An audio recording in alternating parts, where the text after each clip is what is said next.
नवरात्रे हमारा नववर्ष इसका शुभारंभ हुआ है। मैं पूरे हरियाणा प्रदेश वासियों को आज समानी गांव में मैंने आदरणीय प्रधानमंत्री जी की पूरे गांव के साथ मन की बात को सुना है। मैं सभी को नवरात्रों की बहुत बहुत बधाई और शुभकामनाएं देता हूं।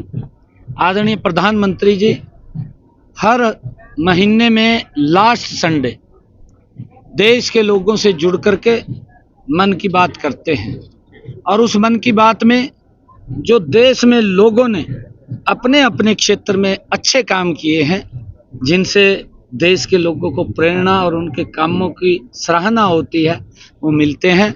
उसका लाभ भी पूरे देश को मिलता है और लोग उसके अंदर आगे बढ़ कर के काम करने के लिए प्रेरित होते हैं। मैं मन की बात के कार्यक्रम आज सुनने के लिए यहाँ समानी में आया हूँ। मैं सभी गांव वासियों को और आदरणीय सरपंच साहब हमारी शिवानी जी, उनको बहुत बहुत बधाई और शुभकामनाएं देता हूँ। आज नवरात्रि शुरू हो गए। सीएम साहब, दिल्ली के अंदर कर्नल बाट का मामला गूंजा है, नवीन जिंदल सांसद ने भी उठाया है। पंजाब के अंदर कर्नल को पीटा गया, पटियाला का मामला कर्नल की पिटाई की गई थी और काफी मामला उठा था। संसद में भी पंजाब पुलिस के साथ लोगों ने, पंजाब पुलिस ने बड़ा मारा उनको, कर्नल को।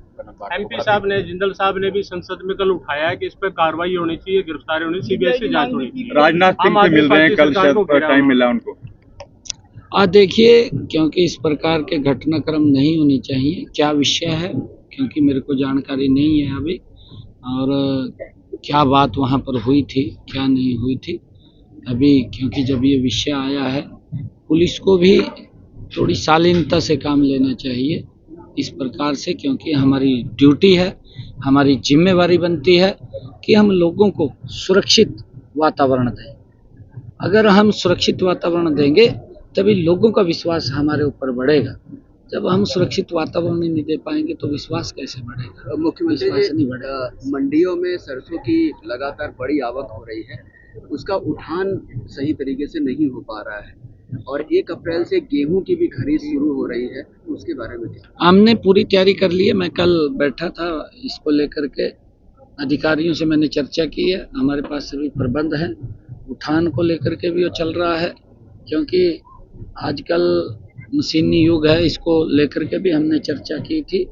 क्योंकि पहले तो चाहे सरसों चाहे गेहूं 2-2 महीने, 2.5 महीने, 3-3 महीने चलती रहती थी, परंतु आज मशीनी युग के कारण मात्र 15 दिन के अंदर वो 1.5-2 महीने का सीजन वो मात्र 15 दिन में सिमट करके रह गया। 15-10 दिन के अंदर ही सारा हमारे पास आ जाता है।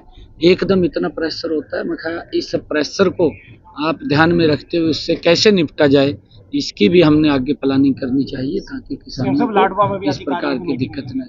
हाँ, आज लाडवा में भी मीटिंग है और 2-3 गाँव में और भी आज लाडवा के कार्यक्रम है, उनके अंदर रहना होगा।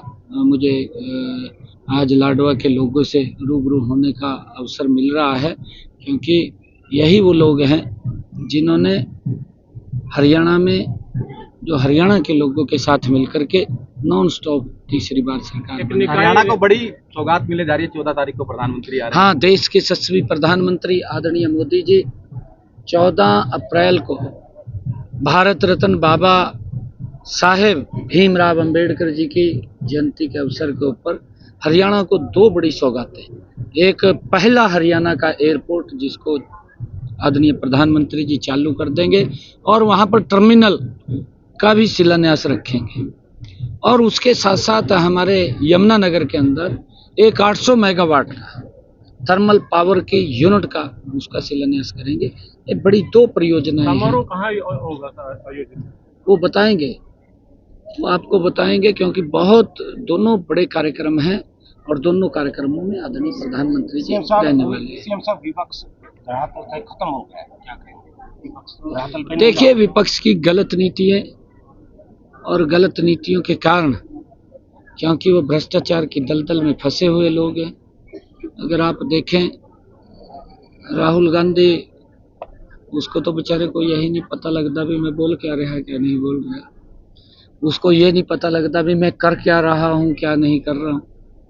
इसका समाज के ऊपर क्या इम्पैक्ट पड़ने वाला है, उसको अभी कुछ नहीं पता। निकाय के बाद और कांग्रेस के बड़े नेता इस बात को लेकर के आहत हैं और कांग्रेस की जो भ्रष्टाचारी नीति है, जो गलत नीति है, उसके कारण खत्म हो रही है।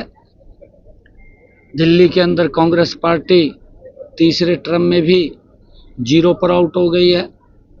अब हरियाणा के लोगों ने भी कांग्रेस को 0 पे आउट कर निकाय के दिया लिए है। कोई बजट की घोषणा की है सर? हाँ, 537 करोड़ रुपए की स्थानीय निकाय के उस दिन जिस दिन शब्द हुआ था, उस दिन हमने ये बजट उनके खाते में विकास कार्यों के लिए डाला था। सुरजेवाला लगातार